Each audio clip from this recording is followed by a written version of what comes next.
He will be replaced by Professor Mariano Marzo, who will be talking to us on Spain's gas development. We are going to make a jump. We are not going to deal with my presentation for oil. We are going to deal with gas, and in addition, we are going to jump from the wall to some particular problems we are facing here in Spain. So I hope it's going to give you also the opportunity to learn something about the energy situation in Spain.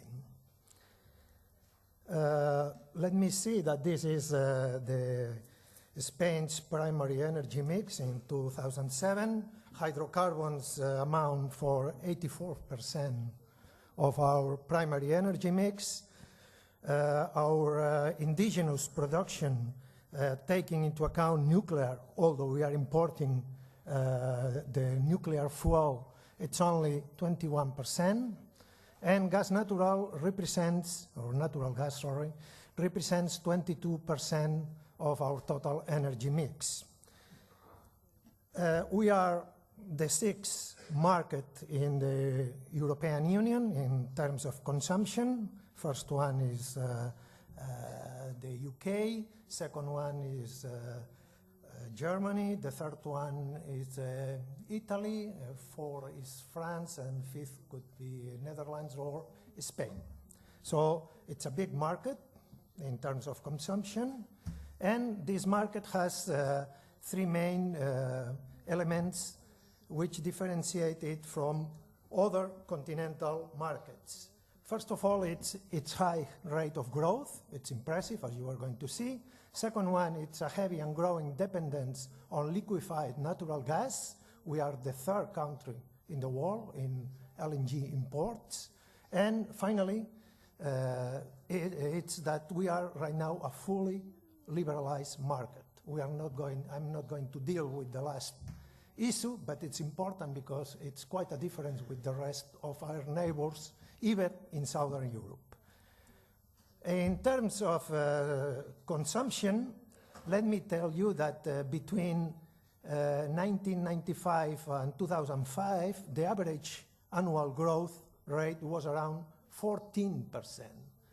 It means growth has been in double digits every year except 1998 and 2001. So although in the last 2 years it seems that we are reaching some kind of consumption plateau, I have to tell you that the trends for this year is again 13% increase in consumption. So this is our reality in terms of gas consumption. Our problem is our indigenous production in 2008. It's only 0.004%, so we are 100% dependent on imports, and our production is coming from these small fields that you have in the southern part of Spain, in the Guadalquivir Valley, and also offshore Mediterranean near Cadiz. But these gas fields are being completely depleted, so we don't expect very much from the exploration point of view. Let me tell you before that I'm a geologist dealing mostly with the upstream sector of oil and gas. So because this, we are in the top 10 ranking of net importers. Particularly, Spain is shown here with the light blue color. We are the 7th importer of natural gas in the world. And as I mentioned to you before, we are the world's 3rd biggest LNG importer after Japan and South Korea. Here, we are represented with the light orange colors.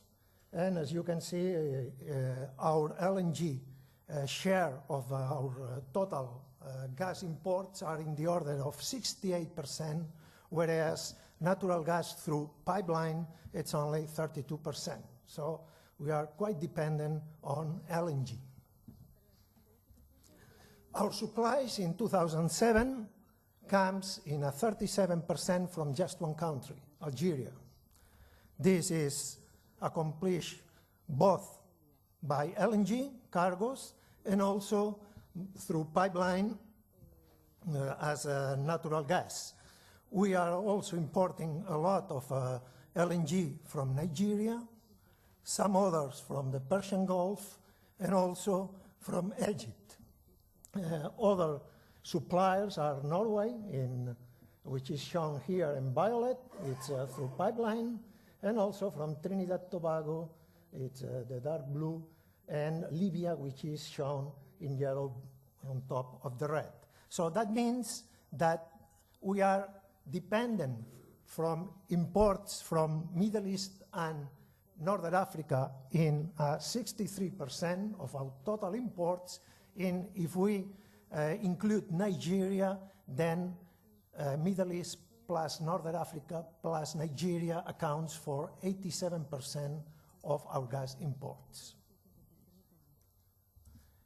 The perspectives for the future are that we are going to be the fastest growing consumers in Europe in the next 5 years, with a rate of consumption increase in the order of 5.7 per year. So, of course, we are worrying quite a lot about what to do, how can we maintain this growth, and well, we've got a number of solutions. For the future, we need more pipeline connections both to Europe.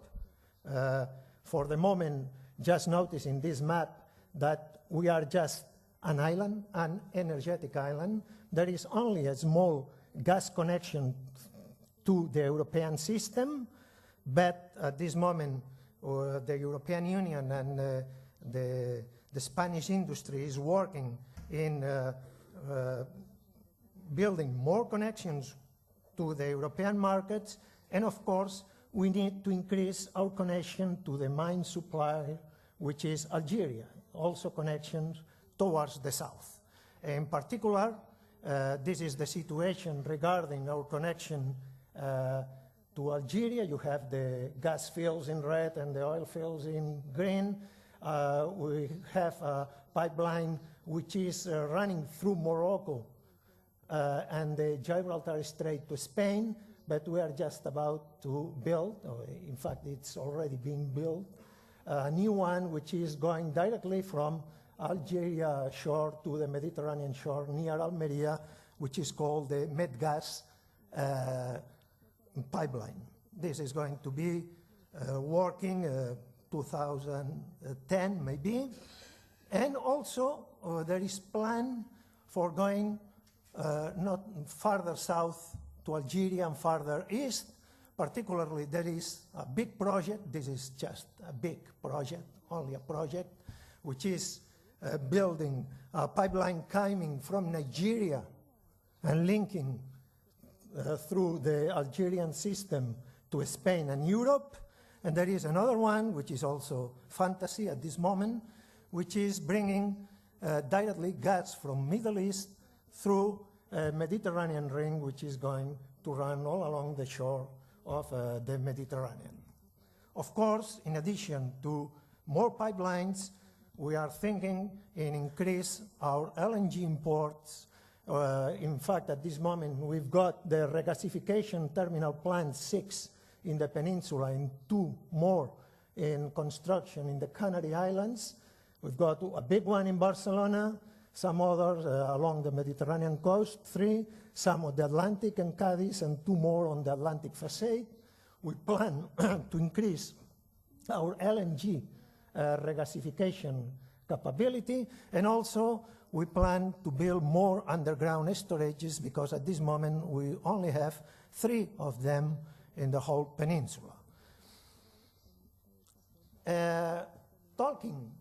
Once I have presented you the reality, the image of which is the situation and our plans, let's talk a bit about supply security threats. And we are going to realize that those threats are both long and medium term, and also below and above ground. The first of one that I'm going to talk a bit is when will world's natural gas production peak, both conventional plus unconventional. We know that there is quite a lot of new developments on production from unconventional gas shales in the States, especially. The second question is if will Algeria and other Middle East and North Africa suppliers deliver? It's not so sure. And the third question, which is quite an interesting one, is that it looks like rising LNG demand is fighting with supply problems. In the first question about when will happen the peak production for conventional plus unconventional without taking into account the correction introduced by the economical crisis. I'm using also a graph from Laherrère, and well, in that situation, he was talking more or less in something about a bit more than 20 years from now. Probably this is going to be delayed. And other interpretation, this is for conventional, this is coming from Australian authors and was published in the Oil and Gas Journal in December 2007. It's telling us that, well, probably the peak will happen in the 2040, around 2040. And if we consider like this, not only conventional gas reserves, but also non-conventional, the peak could be delayed, but in any case, it could be before 2050. So it's true that in, let's say, medium, long term, we have some problems with gas supply, and the question is only to make correction and to keep this updated as new developments are happening. But the second question, which is important, and it was recognized in the World Energy Outlook of the International Energy Agency in 2005, is which are the medium-term above-ground factors in Middle East and Northern Africa that could affect us, because remember that we are already importing most of our gas for this region. Notice in the upper part, you have a number of projections how production should evolve in these MENA countries, assuming they should produce the amount of natural gas which is predicted in the reference scenario of the International Energy Agency. They have to double production, and particularly the main countries that should increase production would be, first of all, Qatar, second one, Iran, third one, Algeria, and fourth, Saudi Arabia. The question is that this increase in production, as is shown in the graph on the lower right corner, has to come still from this yellow concept, which is new developments. Most of the new gas that has to be produced has to come for projects that are still to be developed. In terms of exports, that means that the Qatar, the different colors mean the amount of exports from 2003, 2010, and 2030, according to the International Energy Agency. That means that Qatar has to increase by a factor of almost 6, 7 his actual exports, Algeria to double it, and Iran to multiply by a factor of 10 or 20. And that means that they should do that to increase exports, keeping the rate of exports in around 70% of the total production, at least for Algeria, taking into account that this country is experiencing a very strong demographic growth, and also its GDP, it's increasing, so domestic gas is, consumption is also increasing. In terms of investment, here you have the picture. Incredible. I mean, for doing that, they will need enormous amounts of money, both in exploration and development, transmission, distribution and storage, and liquefaction capability.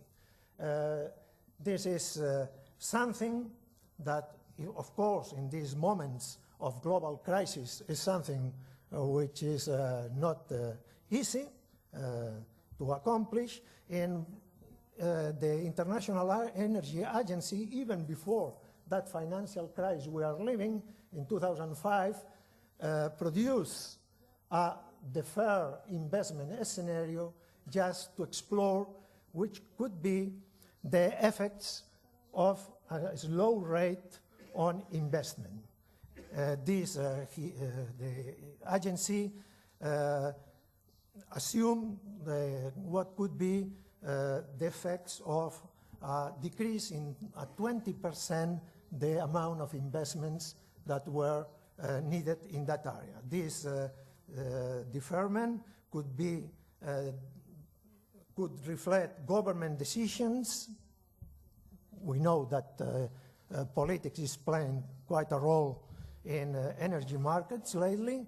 Could be also due to constraints on the industry's ability, financial restrictions, geopolitical turmoil, or willingness to invest in upstream projects. In both cases, let me tell you that just by cutting down 20% the investments, the exports coming from Middle East and Northern Africa will drop in 46%.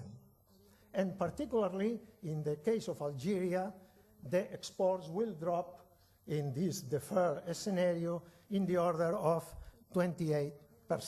So big implications for our supply security for the traditional suppliers if the money doesn't go there in time.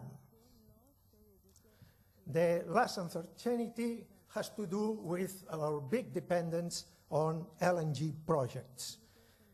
This is something that has been reviewed also by the International Energy Agency this September. They produced this report. You can see on the right-hand side the demand outlook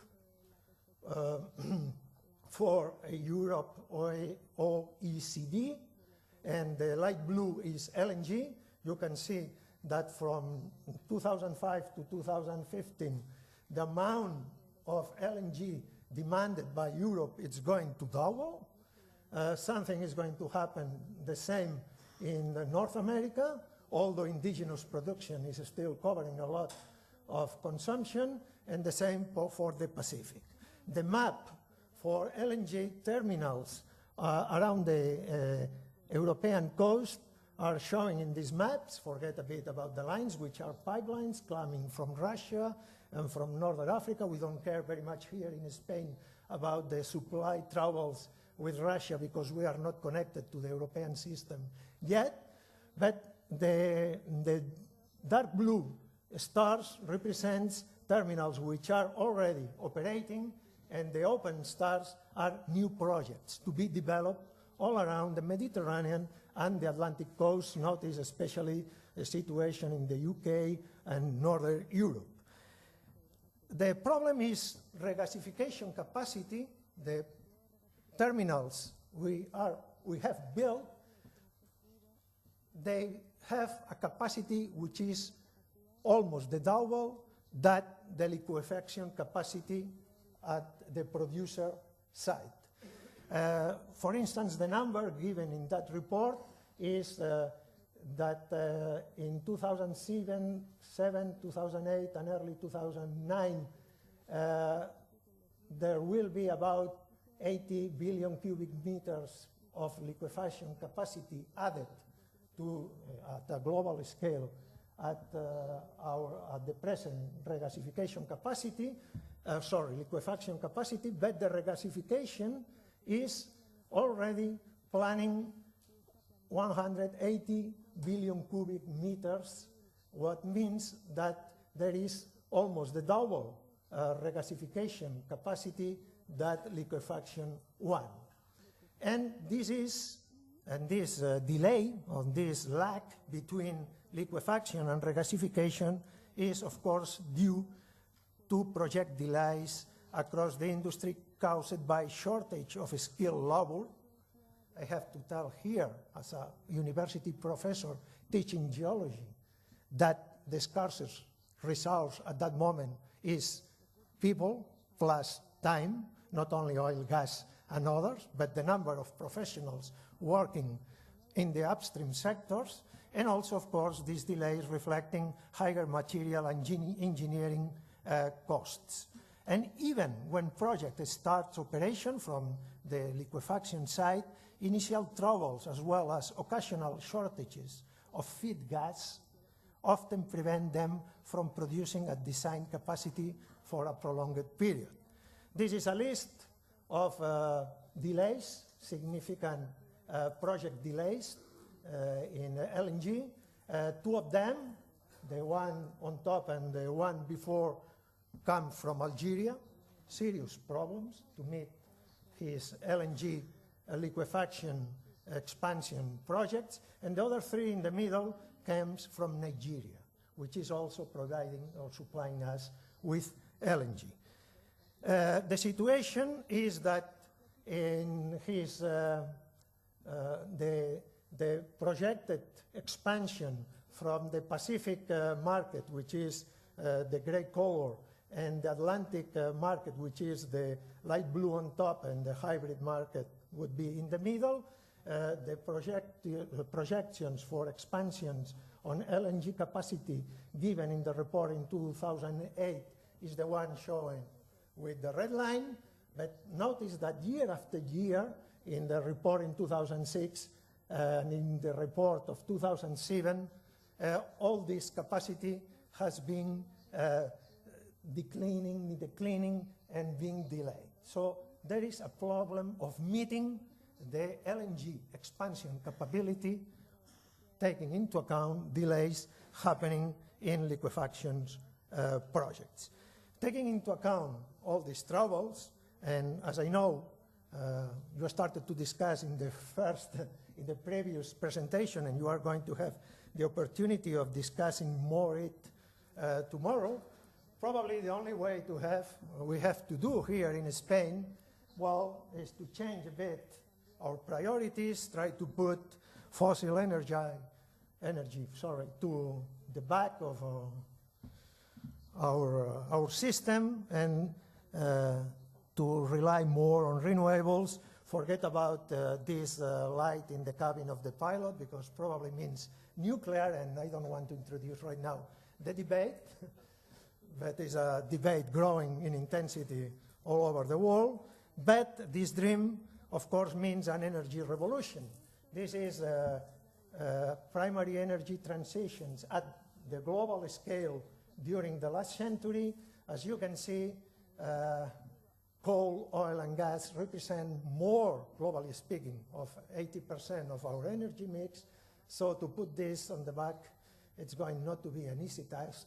And so that's the reason why I'm talking about an energy revolution. We are facing an energy revolution, and in this revolution, efficiency, conservation, and research and development probably would be imperatives. Thank you very much. Professor Marzo, thank you very much for that very interesting presentation. Again, we're going to open for questions now. Please identify yourself, if you would, before you ask your question. Shell, I know you. Shell Arlecret. We saw in our presentation again when Europe should take everything from Africa. And how about Africa pipelines to the south and sub-Sahara Africa and so on with natural gas, and not to Spain? Isn't that a thing that you should also be working with? Because if you take the natural gas from Africa, you will get another flow of people from Africa coming to Spain. Yes, probably. I was not giving my opinion about that. I was just showing you the data. European Union just held a meeting last week in Brussels, and one of the projects that they are going to develop, it's this Trans-Sahara pipeline, and also pipelines from Algeria. I'm not sure that they are going to be able to put some gas at the beginning of these big pipelines. The same that's happening a bit with Russia. Be careful about that. most of the money coming from hydrocarbon exportations in Russia is not going dedicated to exploration activities, but just to buy some assets all around Europe. And I agree with you. Probably this is not a sustainable project, but I'm mentioning it because it's happening, or it's going to happen. It's planned to happen. And it's not only for Spain. It's also for France, because this is going to cross Pyrenees, and it's also going to happen from Portugal, and it's going to happen from Italy. Jérôme Guy again. It's partly a comment, and I say this as a banker. The most important sentence in your presentation was Spain is a fully liberalized market, which means that new players come in, and the first thing they do is they build gas-fired power plants, because that's the easiest thing to finance, and that's the easiest way to come into the market. So if you want to not worry about where your gas comes from, stop having policies that make people burn more gas, because that's what the EU policies do right now. They make the industrial players build more gas-fired plants, and this is done because the bankers love to trade the derivatives and the hedging products on the commodities. So this is a policy that makes the bankers happy and nobody else. I agree. I agree. And I'm not a fan of liberalized markets. I'm most on the French perception of the energy problem as a strategic question. But having said that, also there is another concern about fully liberalized markets, is that the producers want to control our markets. There is not restrictions, for instance, to Sonatrach to being not only producing the gas we are buying, but distributing it in our markets. And something similar is happening in other European countries. So it's a delicate question that deserves by itself a deeper discussion. I agree with you.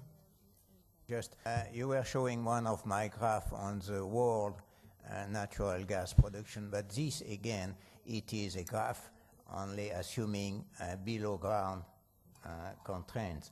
And the problem with gas being about 10 times more expensive to transport that oil, you have 4 natural gas market, and you have to deal locally, so Europe is different from North Africa.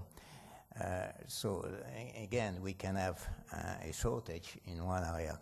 The other thing is also we have to be very careful, because I've seen in the last, for example, everybody was sure last year that the new project of liquefied natural gas in US will be a success. Now it's completely failure. For example, Cheniere went up about 10 times. Now it's completely collapsed because they built a liquefied natural gas in southern parts and the company who borrowed money and now own $2 billion to the bank and is completely bankrupt. The plant is there, but there is no ship coming because the price of gas in US has collapsed. It's about half of that it was last year. And because, why? Because of the shale gas drilling. And you have new company, for example, like Chesapeake, which have 120 rigs drilling and for the gas shale, but now again it's collapsed and so on. So we have to realize that things are moving very quickly in less than a year. You can see going up and down like that. So you have to be careful about what's going on. It is, again, we are just entering, like for oil, the natural gas is chaotic. Francois, you have a question. François Sellier, ETH Zurich and ASPO Switzerland. I noticed the enthusiasm of your presentation, and which was certainly very much demand-side driven. I was here in Barcelona a year and a half ago at another conference, which was AGS, Alliance for Global Sustainability. And I remember that after the international meeting, we held a half-day Spanish meeting, and talked about, well, guess what? The failure of Spain to comply with the Kyoto Protocol. Spain came out of that discussion with a fairly red face, being one of the worst failures in Europe in this respect.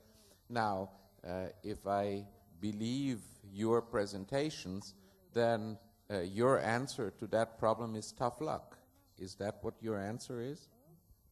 No, my answer is not that, but this is the price we have paid for having along Ireland the fastest economic growth in Europe. I mean, this growth in gas consumption parallels the economic growth. And then that's the question. I mean, we can discuss this in that context. If I can convince my people from Spain that they want to change this paradigm, perhaps we'll be in the right path. The other possibility is just something that is being done right now. It's to rely more in renewables, but at the same time, we need to be more efficient, conservation, and some other questions. I'm not defending the fact that we should keep growing on gas consumption.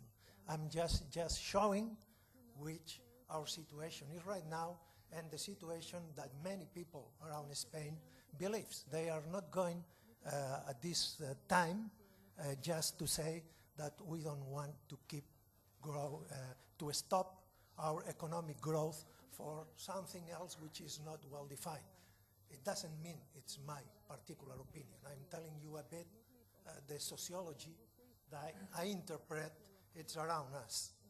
Okay, I'm afraid we're all out of time. I've just been informed that we need to move on to lunch. I apologize for not getting to your questions.